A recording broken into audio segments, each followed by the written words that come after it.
اعوذ باللہ من الشیطان الرجیم بسم اللہ الرحمن الرحیم وبہ نستعین وہو خیر ناصر و معین۔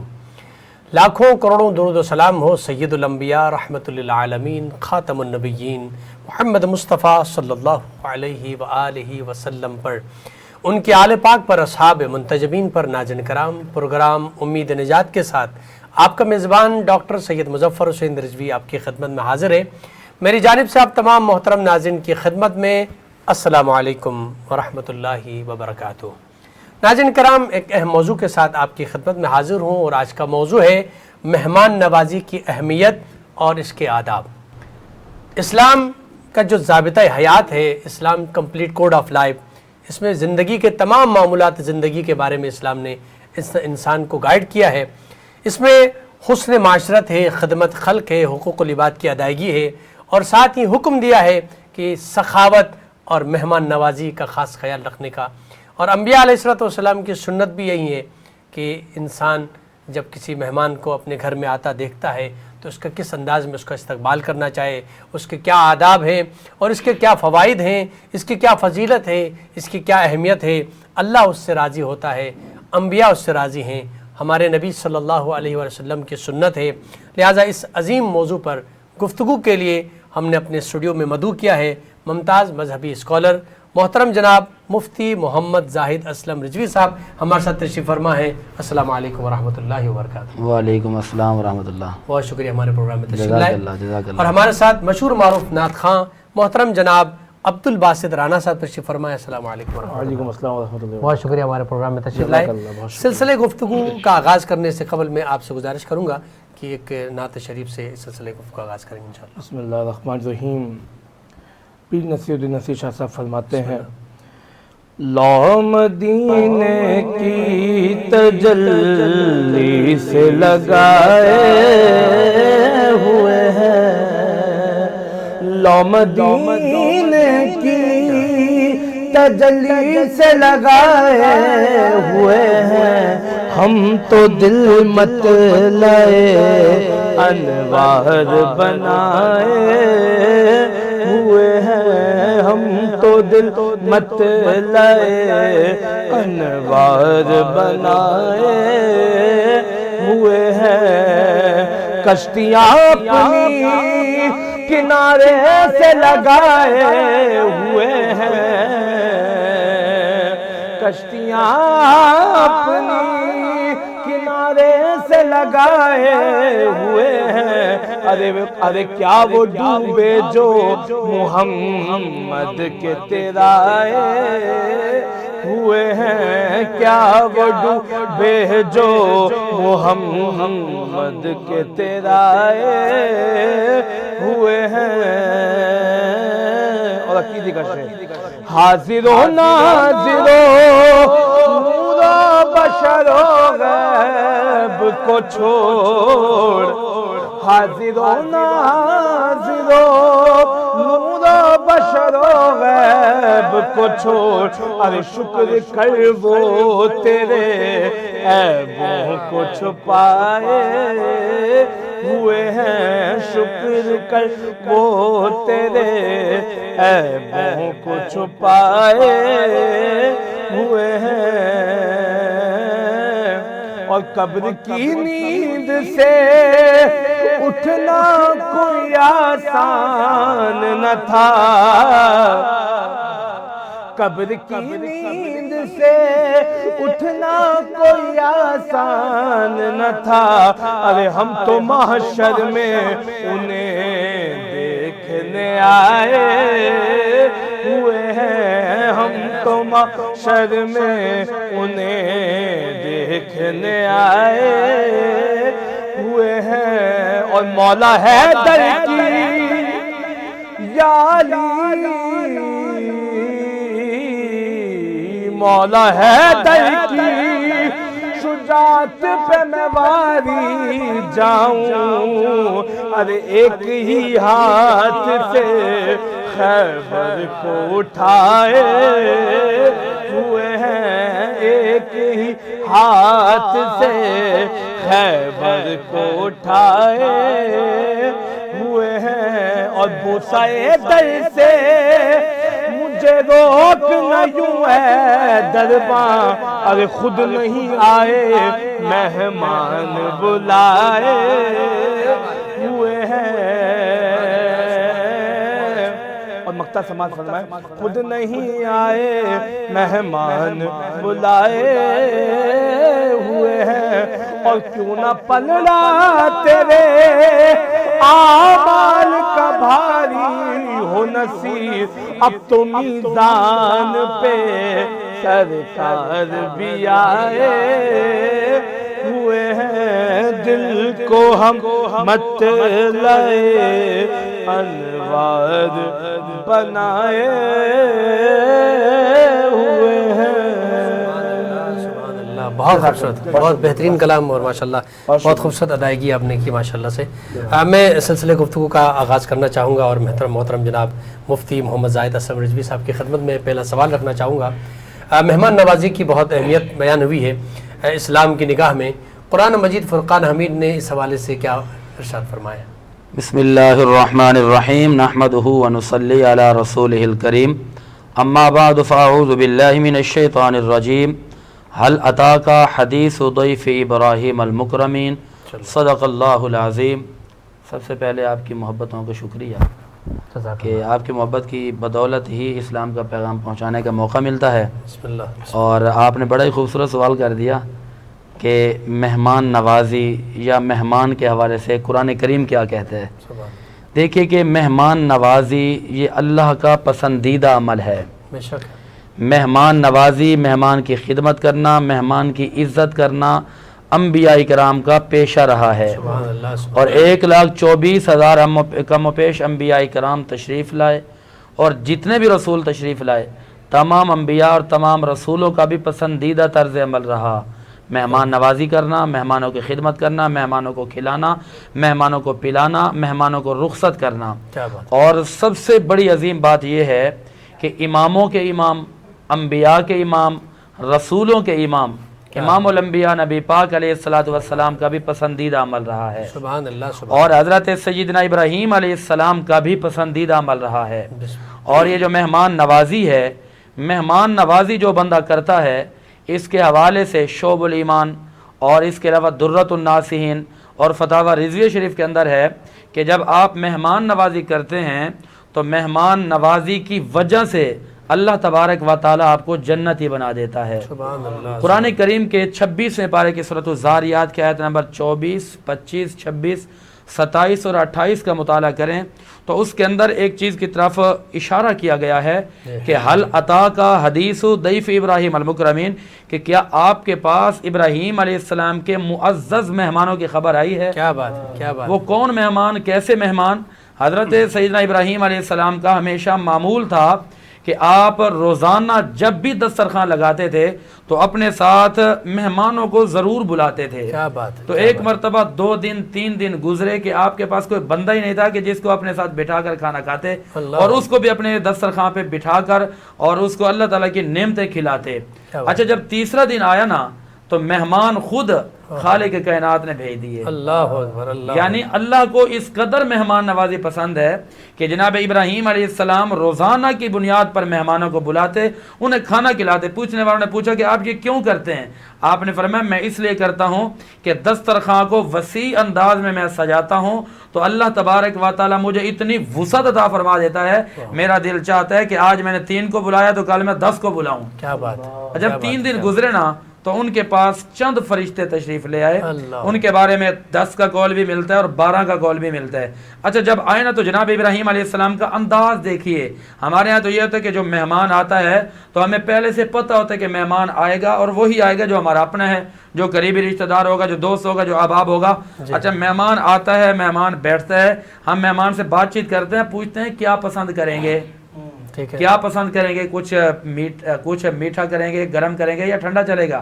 تو ہم یہ پوچھتے ہیں۔ جناب ابراہیم علیہ السلام کا انداز دیکھیے کہ اذ دخلوا علیہ فقالوا سلاما، کہ جب وہ مہمان آئے انہیں آ کر کہا کہ سلام ہو۔ قال سلام قوم منکرون، آپ نے فرمایا تم پر بھی سلام، حالانکہ جانتے نہیں ہیں۔ اچھا جب ان کو دیکھا نا کہ یہ میرے در پہ آ گئے ہیں، میرے پاس چل کے آ گئے ہیں، اب یہ عام نہیں ہیں جن کو اللہ نے میرے در پہ بھیجا ہے، یہ آنے والے خود نہیں آئے بلکہ عرش کے رب نے انہیں بھیجا ہے، اور آپ نے ان کو بٹھا کر کیا کیا؟ قرآن کہتا ہے فراغ الی اہلہ، آپ اپنے گھر چلے گئے، آپ اپنے کمرے میں چلے گئے، جا کے پوچھا کہ گھر میں کیا ہے، کیونکہ میرے گھر میں اللہ کی رحمت آ گئی ہے۔ قرآن کہتا ہے فجاء بعجل سمین، فجاء بعجل سمین، کہ آپ نے ان کے لیے ایک جانور کا انتخاب کیا، کیا بات ہے خوبصورت، اور یہ نہیں کہ کمزور ہو، کوئی بیمار ہو، کوئی پہلے کی رکھی ہوئی چیز ہو تو اس کو کھلا دیا مہمانوں کو، فرمایا نہیں فجاء بعجل سمین، اسے بھونا، اور بھوننے کے بعد جب تیار کیا نا تو فقرب الیہم قال الا تاکلون، اسے قریب کیا، یہاں پر پوچھا نہیں کیا کھائیں گے، قریب رکھا، آپ نے فرمایا کہ بھائی کھاتے کیوں نہیں ہو؟ تو اب جناب ابراہیم علیہ السلام تو محف تھے نا کہ میرے پاس یہ مہمان آئے ہیں اور میں نے ان کی خدمت کرنی ہے۔ اچھا آپ نے اس طرف توجہ نہیں کی تھی کہ آج مہمان بھیجا کس نے اور مہمان ہیں کون؟ آپ کہتے ہیں کہ بھائی فقرب الیہم قال الا تاکلون، کھاتے کیوں نہیں ہو؟ تو بعد میں بتایا گیا کہ جناب ابراہیم علیہ السلام پہلے آپ کے پاس جو مہمان آتے تھے وہ ہوتے تھے اللہ کے بندے، اور آج جو آپ کے پاس مہمان آئے ہیں نا، عرش کے رب نے آپ کے پاس اپنے نوری فرشتوں کو بھیج دیا۔ کیا بات ہے، کیا بات، سبحان اللہ۔ فقرب الیہم قال الا تاکلون، یہاں سے قرآن یہ کہتا ہے کہ جو آپ کے پاس مہمان آتے ہیں وہ خود نہیں آتے۔ سورہ ہود کی آیت نمبر 78 مجھے یاد آ رہی ہے کہ وہاں پر حضرت لوط علیہ السلام کی قوم تھی تو وجاءہ، ان کے پاس میں مہمان آئے، وہ بھی فرشتے ہی تھے۔ قرآن کہتے ہیں وجاءہ قوم یرون الیہ ومن قبل كانوا يعملون السیئات قال یا قوم ہؤلاء بناتی اطہر لکم۔ اب یہاں پر اس کا خلاصہ اختصار عرض کروں گا کہ مہمان جب جناب لوط علیہ السلام کے پاس آئے تو ان کی قوم جو کہ لواطت کرتی تھی، ایک ملون حرکت کرتی تھی، تو وہ آئے نا تو انہوں نے کہا کہ ان مہمانوں کو ہمارے ساتھ بھیجے، ہم ان کی خدمت کریں گے، اور ان کے اندر جو تھا ایک پلیدی تھی، شیطان تھا، تو ان کی بربادی کی وجہ کیا بنی کہ مہمان آئے، انہوں نے مہمانوں کی مہمان نوازی نہیں کی، انہوں نے ان کی عزت نہیں کی، احترام نہیں کیا، استقبال نہیں کیا، تو اس بے حرمتی کی بنا پر اللہ تعالیٰ نے ان کو نیست و نابود فرما دیا۔ اللہ اکبر، اللہ اکبر۔ تو قرآن یہ کہتا ہے، قرآن کے اندر آپ دیکھیں کہ مہمانوں کے حوالے سے باقاعدہ اہتمام کیا گیا، انبیاء کرام نے باقاعدہ اہتمام کیا، بندوں کو بلا کر آتے تھے، کہتے کہ آپ آؤ ہمارے ساتھ بیٹھ کے کھاؤ گے تو ہوگا کیا کہ ہمارے دسترخوانوں کو بھی اللہ وسیع فرما دے گا اور اللہ ہماری زندگیوں کو بھی وسیع فرما دے گا۔ جزاک اللہ۔ اچھا مفتی صاحب، آج کے زمانے میں اگر ہم یہ دیکھتے ہیں، آج سے تھوڑا عرصہ پہلے بھی اگر دیکھا جاتا تو وہاں مہمان نوازی کا سلسلہ باقی تھا،